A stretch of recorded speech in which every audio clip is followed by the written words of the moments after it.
I never expected a simple field of wheat to become a source of stress. Honestly, it was my peace. My escape. I'd planted that wheat with my own hands row by row. Watching it grow was like watching a dream come to life. The golden waves swaying in the wind gave me a kind of calm I hadn't felt in years. My property sits just outside a quiet neighborhood. It's not too far from town, but far enough for some space and quiet. Or at least that's what I thought when I moved in. I didn't expect trouble from anyone, especially not from the HOA. You see, this neighborhood has a homeowners association. At first, I thought they'd have no reason to bother me. My house isn't even in their community. But as it turns out, that doesn't stop them from thinking they run the area. One person in particular, let's just call her Janet, took that job a little too seriously. Janet is the kind of person who always has a clipboard in hand. Always walking with a purpose, like she's on some kind of secret mission. She had this look on her face, all tight and serious, like the world was doing something wrong and it was her job to fix it. At first, I didn't even know who she was. Then one day, I saw her walking straight through my wheat field. Not near it. Not on the edge. Right through the middle. She moved fast, like she had every right to be there. I was stunned. Who does that? This wasn't some random piece of land. This was my property. Private land. And not just any land, it was my hard work. My investment. And she just trampled through it like it meant nothing. I thought maybe it was a one-time thing. Maybe she got lost. Maybe it was an emergency. I tried to give her the benefit of the doubt. I'm not someone who jumps to conclusions. But then it happened again. And again. And again. Every day, almost like clockwork, she would cut straight through my wheat. Same path. Same time. Sometimes she'd have papers in her hand. Other times she'd be on the phone. But always she walked with that same smug attitude, like she owned the place. I couldn't ignore it anymore. My wheat was being damaged. The stalks were bent, crushed, broken. The path she made became visible. It was like a scar running through the field. So I walked out there one morning, waited for her to appear, and asked, calmly, if she realized she was on private property. She didn't even flinch. "Oh, I'm just cutting through," she said, waving her hand like I was being dramatic. "It's faster this way. I'm with the HOA. We do inspections." I told her again, politely, that this was my land and I didn't give anyone permission to walk through it. She smiled. Not a kind smile. The kind that makes your skin crawl. "Well," she said, "maybe you should be more open to community needs." Then she just kept walking. That moment stayed with me. Her words. Her tone. The way she dismissed me like I was nothing. I stood there in my own field, feeling small. Powerless. Angry. I didn't sleep well that night. The next day she came back. Didn't even hesitate. She didn't care. And now she wasn't alone. I saw 2 more people behind her, following her trail. Like she was leading a tour. That's when I realized something. This wasn't just one person being rude. This was a pattern. A choice. A decision to ignore me completely. I looked into the laws. Checked the boundaries.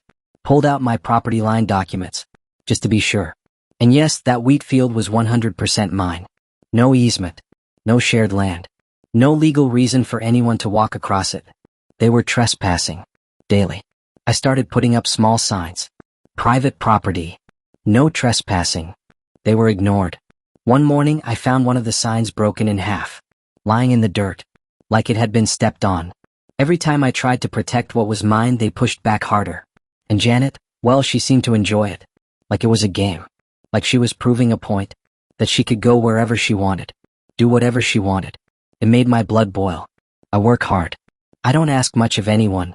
I just want to be left alone to take care of my land. But here I was, dealing with this daily invasion. Not just of my property, but of my peace. I called the HOA office. Explained the situation. They brushed me off.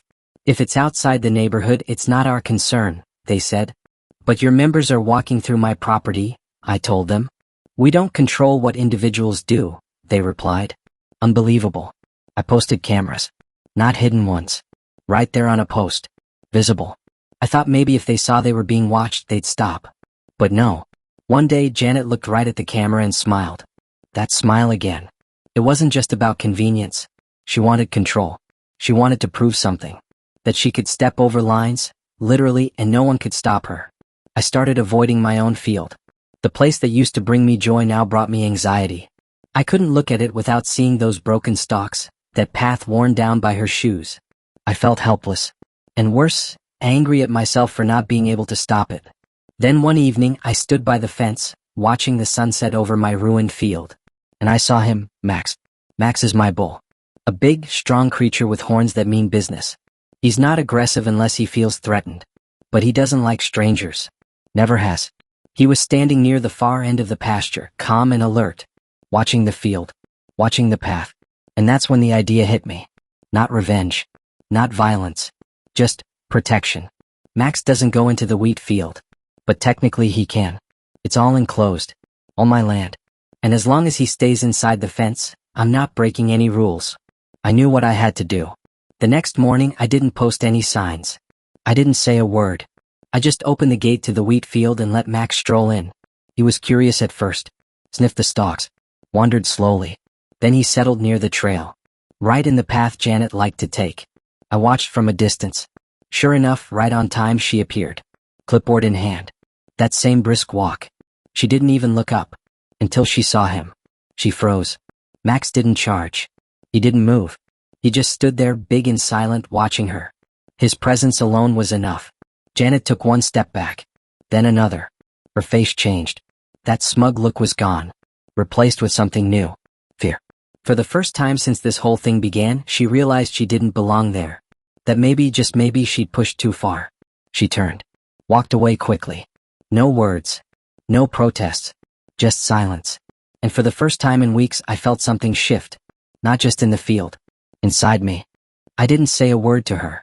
Not that day. Not the next. I didn't need to. Max said enough. After that day I started to notice something different. The usual footsteps cutting through the wheat? They were gone. That carved out path? It started to soften. Slowly the wheat began to rise again in places. Nature was reclaiming its peace. And I finally felt like I could breathe. But I wasn't stupid. I knew it wasn't over. Not with someone like Janet. She didn't come back for 3 days.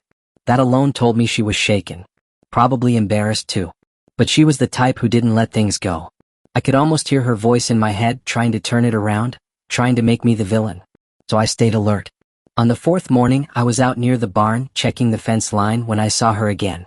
This time she was standing at the edge of the field. Not walking through. Just standing.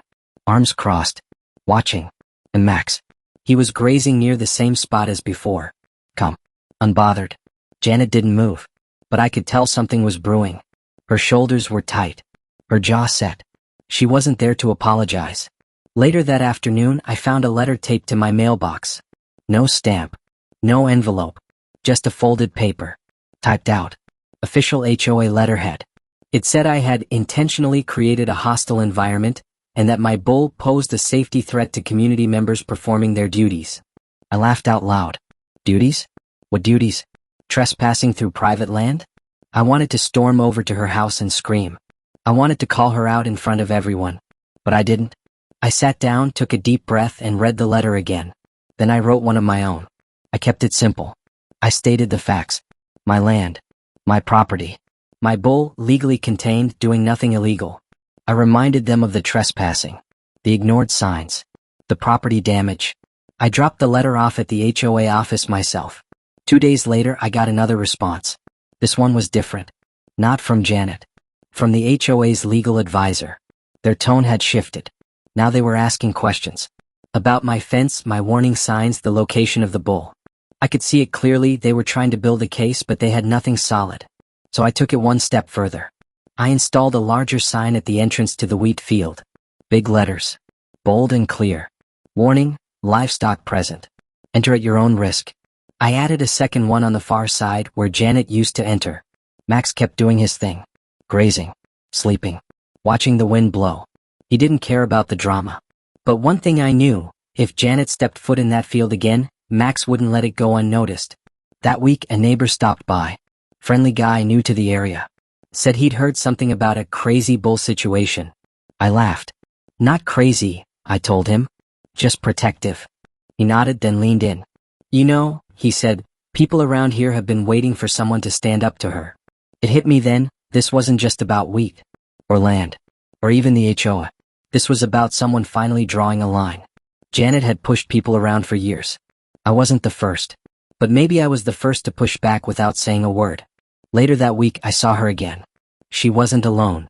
2 other HOA members were with her, walking along the outer fence. They had clipboards, cameras, and that same stiff energy.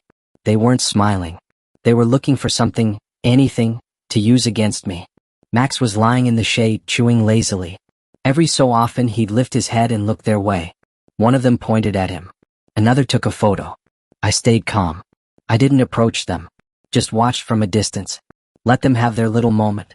But inside I was burning. It wasn't about rules to them. It was about control. They couldn't stand that I wasn't intimidated. That night I reviewed the camera footage. Every step. Every gesture. I documented everything. I even wrote down the time they stood by the fence, how long they stayed, what they did. Just in case. I knew what was coming next. A formal complaint. Maybe even a visit from animal control. And I was right. 3 days later, a county officer came by. Nice guy. Said they'd received a concern about an aggressive animal near public access. I showed him the property lines. The footage. The signs. Max, of course, was being his usual calm self. Big, slow, quiet. The officer looked around, then nodded. This is your land, he said. You've got everything in order. If someone's choosing to enter, that's on them. I thanked him. He smiled, tipped his hat, and left. It should have felt like a win. But it didn't. Not yet. Janet wasn't done. 2 mornings later, I woke up to shouting. I ran outside. There she was. Standing at the edge of the field, red in the face, yelling at Max. Max wasn't even near her. He was halfway across the field. She had clearly walked up to the fence and started causing a scene. Her voice was loud, shrill, shaking. She was demanding that I remove the bull immediately and clear the path for public use. I didn't answer her. I just pointed to the sign. She yelled louder. You think you're clever? She screamed. You think this scares me? She didn't notice Max walking closer. Not running. Just moving slowly. Head down. Calm but alert. I said nothing. She turned to see him. And suddenly, that loud, angry tone changed. She froze. Took a step back. Max stopped about 10 feet away from the fence. Just stood there. Breathing. Watching her. Janet backed up, tripped on her own feet, and stumbled. For a split second, I felt bad. Then I remembered the broken wheat. The ignored warnings. The arrogance. She picked herself up, dusted off her skirt, and stormed away without another word. The next day? Silence. The day after that? Still silence. The path remained untouched. The sign stood tall. Max roamed freely. It was like a fog had lifted. Like the land was mine again. And though no one said it out loud, I noticed little things. Neighbors waving more often. Small nods. People walking their dogs on the other side of the road.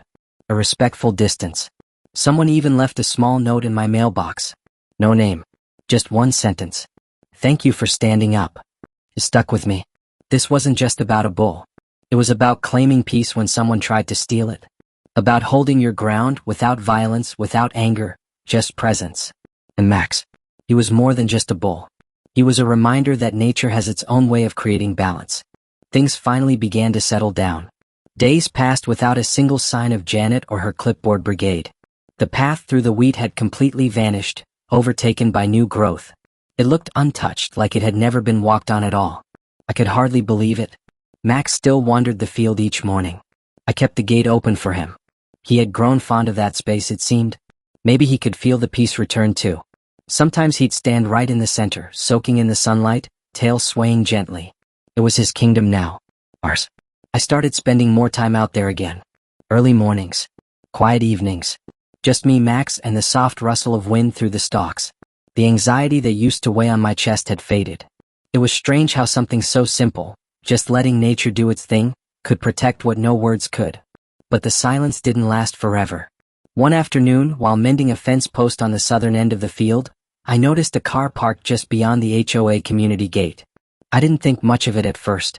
Probably just someone visiting. But after a few minutes, I saw someone step out. It was Janet. Not dressed like before. No clipboard. No official-looking outfit. Just jeans and a plain sweater. Her hair was pulled back. She looked different. Smaller. Not in size, but in energy. She didn't walk toward the field. She stayed near the road, standing quietly, looking. I paused, unsure what to do. She wasn't trespassing. Not this time. So I went back to fixing the fence. After a while, I heard her voice. Quiet. Hesitant. I just came to see if the bull was still around. I stood up and looked at her. She didn't move closer.